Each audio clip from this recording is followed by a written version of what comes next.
नमस्कार, मैं चिराग जैन और आप देख रहे हैं पब्लिक व्यूज इंडिया। इस साल होने वाले पश्चिम बंगाल चुनाव का आप जानते हैं डंका बज चुका है और चुनाव आयोग द्वारा ये बता दिया गया है कि पश्चिम बंगाल में अगले महीने जो है वो 2 चरणों में यानी 23 अप्रैल और 29 अप्रैल को जो है वो चुनाव होंगे। चुनाव के लिए वोटिंग होगी और फिर 4 मई को ये निर्धारित होगा कि इस बार पश्चिम बंगाल में किसकी बनेगी सरकार। इसी को जानने के लिए बात करेंगे पश्चिम बंगाल के रहने वाले तमाम लोगों से और जानेंगे कि पश्चिम बंगाल में पिछले 15 साल से टीएमसी के राज में कितना बदला बंगाल, कितना परिवर्तन आया और इस बार दीदी 4 मई को जाएंगी या फिर एक बार दोबारा दीदी बनाएंगी सरकार। आइए बात करते हैं सीधा लोगों से। आपका क्या नाम? चक्रवर्ती दास। आप कहाँ से? मैं बांकुड़ा डिस्ट्रिक्ट विष्णुपुर से हूँ। अच्छा, बंगाल से। बंगाल। मैम, ममता बनर्जी लगातार ये एक नारा लगा रही हैं कि बंगाल के लोगों से कह रहे हैं बीजेपी हटाओ देश बचाओ, क्या कहना चाहेंगे? देखो, मैं भी चाहती हूँ परिवर्तन हो, लेकिन ममता दीदी जाए दूसरा कोई आए, क्योंकि परिवर्तन होना मतलब नया उम्मीद। तो बंगाल में एक ये चलते हैं कि जो भी आते हैं कम से कम 15 साल 20 साल तो रुक ही जाते हैं, लेकिन इंडिया में हर कोई जगह पे देखो 5 साल रुकते हैं। हमारी उधर अभी कुछ काम नहीं हो रहा है, कुछ शिल्पायन नहीं है, तो ये हम चाहते हैं कि परिवर्तन हो, बस यही उम्मीद है। आप कह रहे हैं कि बंगाल में परिवर्तन होना चाहिए, जिससे परिवर्तन होकर बंगाल और विकसित हो। लेकिन एक बात बताइए, 15 साल ममता बनर्जी को हो गए सरकार में, लगता है उनके राज में बंगाल आगे बढ़ा, बंगाल उस तीव्र गति से काम कर सका जिसकी उम्मीद आप लोगों को थी? कुछ तो हुआ है, लेकिन जितना उम्मीद थे उतना उम्मीदों में खड़ी नहीं हो पाई। वो कैसे? मतलब देखो, अभी कुछ दिन पहले इतना टीचरों का जब चले गए तो रास्ते में आ गए इतने सारे फैमिली, तो ये लोग कहाँ जाए? बेकार इतना बढ़ गए हैं, बेकार तो प्रचुर बेड़ेছে আমাদের বেঙ্গলে প্রচুর বেকার বেড়েছে। তো এই মানুষগুলো যাবে কোথায়? তাদের ফ্যামিলিগুলো যাবে কোথায়? চাকরি যখন চলে গেল তখন এই ফ্যামিলিগুলো তো পুরো রাস্তায় এসে গেছে। ये बोला है वो हिंदी में, क्या है इसका मतलब? हिंदी में मतलब है सारे फैमिली जितने भी लोगों की नौकरी चले गए, जितने टीचर्स की जॉब चले गए, वो लोग रास्ते में आ गए। पूरा सबकी फैमिली है, किसी की घर की लोन है, किसी की बच्चे की पढ़ाई है, फैमिली की एक खर्चा डेली होता है। हम लोग, क्योंकि मैं भी एक फैमिली वोमेन हूँ तो मेरे को पता है, तो ये खर्चा कहाँ से आएगा? क्योंकि जब कोई हम जॉब में जाते हैं ना तो घर चलाने के लिए जाते, तो ये पैसा कहाँ से आएगा बताओ? अचानक से किसी की जब चले जाते मतलब बड़ा मुसीबत होता है। और ममता बनर्जी तो कह रही है ना कि उनके राज में शिक्षा बदला है, सुरक्षा में परिवर्तन है। आपको लगता है बंगाल में आज शिक्षा सुरक्षा अच्छा चल रहा है? शिक्षा सुरक्षा तो उतना कुछ खास मैं तो नहीं देख पा रही हूँ, फिर देखते हैं आगे क्या होता है परिवर्तन में। कि सरकार बहुत अच्छा काम करे, पर मैम कह रही है कि एक और शिक्षक जो है वो रोड पर है, दूसरी ओर जो है शिक्षा सुरक्षा में कोई परिवर्तन नहीं। तो फिर आप कैसे ममता बनर्जी तो जो जिन लोगों का नौकरी गया था, इन सबको नौकरी मिल गया है, आपस मिल गया है। उसके लिए ममता सरकार जिम्मेदार नहीं है, उसके लिए लेफ्ट पार्टी का जिम्मेदारी ज़्यादा होता है। जिम्मेदारी किसी की भी हो, सरकार तो ममता बनर्जी की है ना? उसने सारे को नौकरी में आपस लाया है, ये फैक्ट है जो इन्होंने कहा। इससे आगे मैं बात कह रहा हूँ कि उन्होंने सबको आपस नौकरी में लाया है। और जो बात है कि बंगाल का डेवलपमेंट हुआ है कि नहीं, डेफिनेटली डेवलपमेंट हुआ है। अच्छा सर, ममता बनर्जी कह रही है हम अपने अधिकार को मोदी जी को नहीं देने देंगे। आप डर कर नहीं बल्कि लगातार जो है वो डट कर सामना करें, इस पर आप क्या कहना चाहेंगे? देखो, बंगाल का अगर हिस्ट्री देखोगे, बंगाल से नेताजी सुभाष लेके सब आए थे, तो बंगाल डट के ही लड़ता है। पूरा इंडिया के जो मोदी जी का जो खौफ है, वो खौफ बंगाल में नहीं चल सकता है। बंगाली कभी भी दूसरे के खौफ में 2 लाख फौज भेज दिया, 4 लाख भेज दिया, 10 लाख भेज दिया, उस पर कुछ नहीं होगा। इसका इफेक्ट दूसरा होगा। ये अभी बंगाली लोगों को ऐसा लगेगा कि दीदी अकेली लड़ रही है, और देखो पूरा फौज इंडिया का आ गया, इलेक्शन कमीशन आ गया, सारे मीडिया आ गए, लेकिन दीदी अकेली लड़ रही है इतने सारे लीडर्स के खिलाफ। ये ममता दीदी का प्लस पॉइंट है, और यही ममता दीदी हवाई चप्पल पहन के पूरा बंगाल में यही दिखाते हैं। ममता बनर्जी हवाई चप्पल पहनकर पूरे बंगाल को दिखाती है कि एक अकेली सब पर भारी। क्या कहना चाहेंगे सर? वो अपने लोगों के लिए लड़ती है, अपनी कुर्सी के लिए? मैं एक बात बताता हूँ, 15 साल से तो पूरा देश और बंगाल के लोग देख ही रहे कि हवाई चप्पल पहनने का अंजाम क्या होता है। दिखाने के दांत और होते हैं, खाने के दांत और होते हैं। ऐसा क्यों? अगर वहाँ पर उन्होंने लोगों के लिए किया तो रोज़गार दिया क्या? वहाँ से पलायन हुआ क्यों? वहाँ के लोग पलायन क्यों कर गए? आज जहाँ पे भी हम जाते हैं देखते हैं कि वहाँ जो आदमी काम करता है उसका मजदूरी कम होता है, दिल्ली में आता है उसका मजदूरी ज़्यादा होता है, मुंबई जाते हैं उनका मजदूरी ज़्यादा होता है। तो वहाँ के लोगों के लिए पर कैपिटा इनकम में उन्होंने क्या किया? वहाँ पे उन्होंने रोज़गार इंडस्ट्री के लिए क्या किया उन्होंने? वहाँ के लोग अगर रोज़गार मिलता, वहाँ स्वास्थ्य की सुविधा मिलता, वहाँ शिक्षा मिलती, सारा कुछ मिलता, तो लोग वहाँ से पलायन क्यों करते? इस पलायन का क्या जवाब है ममता दीदी के पास में? तो क्या कहने का मतलब है कि आज ममता बनर्जी के राज में बंगाल में पलायन सबसे ज़्यादा बढ़ा? जी बिल्कुल, पलायन बहुत ज़्यादा हुआ है। 10 साल 15 साल के आंकड़े उठा के देखें तो उसमें सबसे ज़्यादा पलायन इसी समय में हुआ है। पर वो तो कह रहे हैं कि हमारे राज्य में लगातार जो है हम सभी धर्म सभी जाति के लोगों के लिए काम करते हैं। उन्होंने ये बात बोली कि हम सभी धर्म जाति के लोगों के साथ खड़े हैं और मोदी जी को हम अपने अधिकार नहीं देने देंगे। इस पर क्या कहना चाहेंगे? मैं कहता हूं कि अगर सब काम वो दोनों देश के लिए किया ही है तो उन्हीं के टीएमसी के नेता तो कह रहे हैं कि वहाँ पर मस्जिद बनाएंगे, वहीं पर अब ममता मुर्शिदाबाद में, तो ये क्या, वो धर्म क्या सभी धर्म को लेकर के कहाँ चल रही हैं? वो सभी धर्म में तो उन्होंने असमानता की। हावड़ा में देखे हैं, हमेशा वहाँ दंगा हुआ है, हमेशा राम मंदिर का जब वो होता है, राम नाम से उनको चिढ़ होता था, जय श्री राम बोलता था तो वो चिढ़ जाती थी। हमेशा बंगाल को लोगों ने जलते हुए देखा है। तो हम इस किस धर्म की बात कर रहे हैं?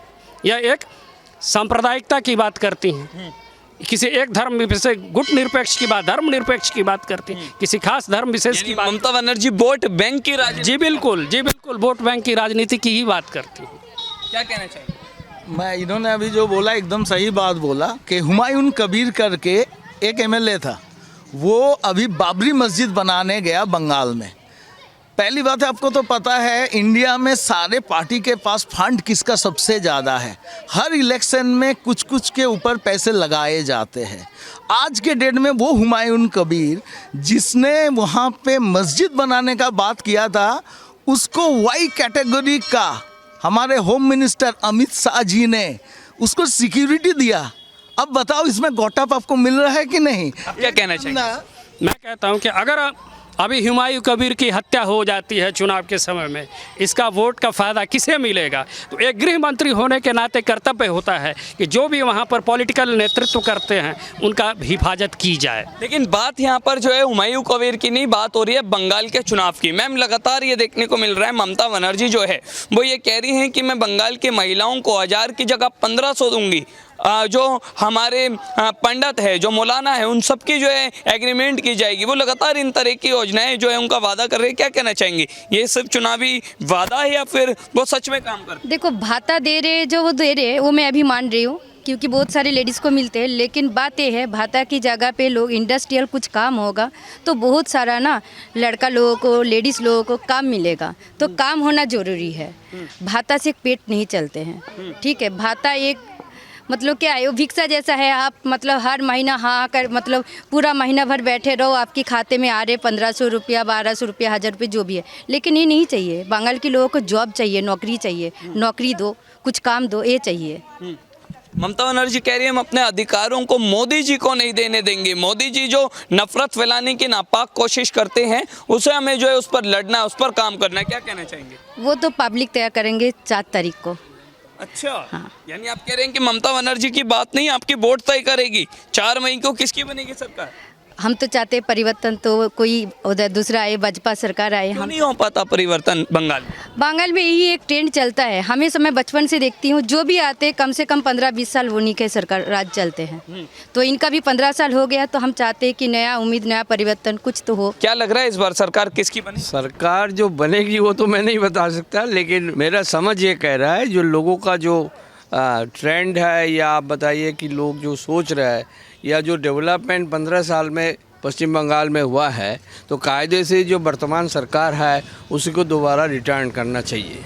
हो सकता है 2-4 सीटें कम हो जाए, लेकिन this is the only political party who has done something for within last 40 years for the people of Bengal. ये मेरा समझ है। मैं बंगाल में रहता हूँ, तो नेचुरली मेरा समझ ये है। आप बंगाल में कहाँ रहते हैं? मैं बंगाल में कलकत्ता में ही मेरा घर है। कलकत्ता में रहते हैं। तो सर, ये जो लगातार ये आरोप लगाए जा रहे हैं कि 15 साल आरोप लगा रहे हैं कि वहाँ पर अब घुसपैठियों को, रोहिंग्याओं को बसाने का काम चल रहा है, और उन पर अगर एसआईआर हुआ तो दीदी को जो है वो अब कुर्सी जाने का डर लग रहा है और इस वजह से वो विरोध कर रहे हैं। क्या कहना? देखिए, ये घुसपैठी एक क्या कहता है, एक स्लोगन है, but it is not a fact. और जो भी अगर घुसपैठी कुछ आया है, ये बंगाल के सरकार का जिम्मेदारी नहीं है, ये जिम्मेदारी है भारत सरकार। अभी जो एसआईआर हुआ उसमें ये आइडेंटिफाई होना चाहिए कि कितने लोग एक्चुअली बंगाल के बाहर से आए हैं और कितने लोग एक्चुअली वोटर लिस्ट में इंक्लूडेड हुए हैं। ऐसा कुछ मुझे फैक्ट नहीं लगता है, कोई इसमें कोई परसेंटेज भी बनता है, मुझे नहीं लगता। ये एक सिंपल एक बात है और कुछ नहीं है। आपका क्या नाम? मेरा नाम संजय है। आप कहाँ रहते हैं? मैं रिसरा में रहता हूँ, वेस्ट बंगाल में। अच्छा सर, देखिए कह रहे हैं कि अगर बंगाल में घुसपैठ या रोहिंग्या अगर घुसे तो वो जिम्मेदारी ममता बनर्जी की नहीं बल्कि केंद्र सरकार की है। रोहिंग्या बांग्लादेश से आए हुए हैं या बांग्लादेश से जितने भी लोग वहाँ, आज रोहिंग्या का प्रश्न उठ रहा है तो 15 साल से तो वहाँ पे ममता जी की भी तो सरकार, जब अगर केंद्र सरकार किसी भी चीज़ पर ऑब्जर्वेशन लेती है, केंद्र सरकार को जितने भी इनपुट्स मिलते हैं, इंटेलिजेंट इनपुट मिलते हैं, तो स्टेट गवर्नमेंट में भी उनको मदद करनी चाहिए थे, उनको काम करना चाहिए था, उनके साथ मिल के काम करना चाहिए था, क्योंकि ये दो देश की बीच की बात है। इसलिए मैं कह रहा हूँ कि अगर रोहिंग्या की बात आ रही है, बांग्लादेश की बात आ रही है, SIR हो रहा है, तो उससे दूध का दूध और पानी का पानी हो जाएगा। जो वहाँ कितने रोहिंग्या हैं, कितने बांग्लादेशी हैं, और उस बॉर्डर को आज भी क्यों इस तरीके से खुला हुआ है, अगर उनको है तो उसको हम कैसे कवर करेंगे। तो ये सारी चीज़ें SIR के माध्यम से और इलेक्शन के माध्यम से ये चीज़ तो पता चल ही जाएगा। अब देखिए, लेकिन ममता बनर्जी ये कह रही है सर कि जो SIR है इसके लिए उन्होंने अपने लोगों की परवाह न करते हुए, अपनी कुर्सी की परवाह न करते हुए बंगाल के लोगों को देखा है। बंगाल के लोगों की लड़ाई लड़ रही है ममता बनर्जी, उसके लिए उन्होंने कोलकाता से लेकर दिल्ली आकर सुप्रीम कोर्ट तक, जो है कलकत्ता हाई कोर्ट से सुप्रीम कोर्ट तक लड़ाई लड़ी है, पर उसका कोई नतीजा नहीं निकला। अब देखिए, ऐसा मुद्दा तो चुनाव आयोग का एक स्वतंत्र एजेंसी है, उनका ये अपना एक फैसला है कि सारे राज्यों में जहाँ जहाँ भी चुनाव हो रहे हैं वहाँ SIR हो रहा है। SIR में हम देखते हैं कि राजस्थान में भी हुआ था, बंगाल में भी हो रहा है, बिहार में भी हुआ है, आसाम में भी होगा, पुडुचेरी में भी हो रहा है, तमिलनाडु में भी हो रहा है। तो सारे जगह पर जब SIR हो रहा है तो सारे देश के राज्य के लोग कहाँ विरोध कर रहे हैं उसका? आखिर बंगाल में ही क्यों विरोध हो रहा है इस बात का? जी, कि इन्होंने बोला कि पूरे देश में इस समय SIR ड्राइव चल रही है जो चुनाव आयोग का काम है, फिर आकर ममता बनर्जी इससे क्यों डर रही है, क्यों SIR से इतना वो बौखला रही हैं कि इस वजह से वो दिल्ली से कलकत्ता से दिल्ली भी आ गई और सुप्रीम कोर्ट में उन्होंने याचिका भी दायर की। क्या कारण रहा? पहली बात है, मैं आपको ये चैनल से ये इंडिया को बताना चाहता हूँ कि बंगाल में जो हो रहा है वो एक्चुअली इलेक्शन नहीं है। आप अगर देखेंगे, इसको जंग कहा जाता है। आपको शायद पता नहीं होगा, इजराइल में जितना वोट टोटल फौज है उससे ज़्यादा आज के डेट में बंगाल में 24 to 2500 कंपनी फौज, इट्स मीन्स 3 लाख इंडियन फौज बंगाल में तैनात किए गए हैं एक स्टेट में। और अगर आप देखेंगे गूगल करके 2024 में जो इलेक्शन हुआ उसमें टोटल इंडिया में 3300 कंपनी तैनात था पूरे इंडिया में। इस बार सिर्फ बंगाल में 2500, सोच सकते हैं, पूरा फौज से घेर दिया गया है। अब जो SIR की बात है, SIR में ममता बनर्जी जो डिफेंड कर रही है, क्योंकि SIR इंडिया का सेम स्टेट है बंगाल, जैसे बिहार है, जैसे राजस्थान है, तो बंगाल में जो रूल है वो सेम होना चाहिए। लेकिन बंगाल के लिए अलग रूल कर दिया गया है, बिहार के लिए अलग रूल है और बाकी देशों के लिए अलग है। तो Bengal is a different state तो नहीं है, तो सेम रूल होना चाहिए ना पूरे इंडिया में। आपको क्या लगता है, सेम होना चाहिए? लेकिन बंगाल के लिए अलग रूल क्यों किया गया है? वहाँ पे बाकी सारे स्टेट में ये कहा गया है किसी भी रिलेटिव का 2002 में वोटर आप दे सकते हो, लेकिन बंगाल में सिर्फ अपने डैडी का या अपने ग्रैंडफा का दे सकते हो। आपके अंकल आंटी इन लोगों का आप गूगल करके देख लीजिए, बाकी सारे जगह में था लेकिन बंगाल में नहीं है। फिर बंगाल में एक माइक्रो ऑब्जर्वर लाया गया है, जो अगर देखेंगे 1951 का जो रूल है उसको हटा के ये अचानक ये अपना कमीशन लाया है। और तीसरी बात मैं क्लियर करना चाहता हूँ, इलेक्शन कमीशन का अगर 2023 का सुप्रीम कोर्ट का अगर राय देखेंगे, वहाँ पे इलेक्शन कमिश्नर को जो कैसे इलेक्टेड किया जाना चाहिए था वो लिखा हुआ था, उन्होंने डिसाइड किया था। बट मोदी गवर्नमेंट ने एक ऑर्डिनेंस लाया, उस रूल के खिलाफ ऑर्डिनेंस ला के उसको रोक दिया गया। तो आप सोच सकते हैं कि कितना बायस्ड हो सकते हैं। तो सर क्या जवाब है इसका? ये कह रहे हैं कि पूरे देश में SIR की जो प्रक्रिया है वो दूसरी है, बंगाल के लिए अलग प्रक्रिया क्यों? बंगाल में पूरी फौज क्यों खड़ी कर दी गई? आखिर मोदी जी को किस बात का डर है? मोदी जी को, केंद्र सरकार को किसी बात का डर नहीं है। हम जानते हैं कि केंद्र सरकार से भी ऊपर है सुप्रीम कोर्ट, और जब मामला सुप्रीम कोर्ट में है तो हमें सुप्रीम कोर्ट का इंतज़ार करना चाहिए निर्णय का, जो SIR पर सुप्रीम कोर्ट क्या गाइडलाइन दे रही है, क्या वर्डिक्ट दे रही है। अच्छा, हम देख रहे हैं सर, जैसे डेट अनाउंस हुई उस दिन बंगाल के चीफ सेक्रेटरी, कोलकाता के कमिश्नर, इन सबको जो है सस्पेंड करके दूसरी पोस्टिंग जो है वो कर दी गई। इसके पीछे क्या कारण था?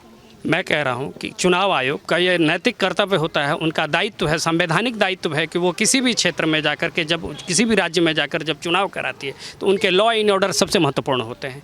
अगर उनको इनपुट मिला है, जो इंटेलिजेंस का इनपुट मिला है, हम बंगाल के चुनाव में हमेशा देखते हैं बमबारी होती है, वहाँ पर बूथ लूटे जाते हैं, वहाँ पर हत्याएँ होती हैं। इन सारे चीज़ों इनपुट को देखते हुए वहाँ के चुनाव आयोगों ने अगर निर्णय लिया है कि वहाँ के जितने भी एडमिनिस्ट्रेटिव पोस्ट हैं जिन पे ट्रांसफ़र किया जाए जो लोकल सरकार के सपोर्ट में ना हो, तो ये उनका अपना संवैधानिक अधिकार है और ऐसा कर सकते हैं। और इस तरीके से हम मान सकते हैं कि वहाँ फेयर इलेक्शन होगा, जैसा कि हमें उम्मीद है।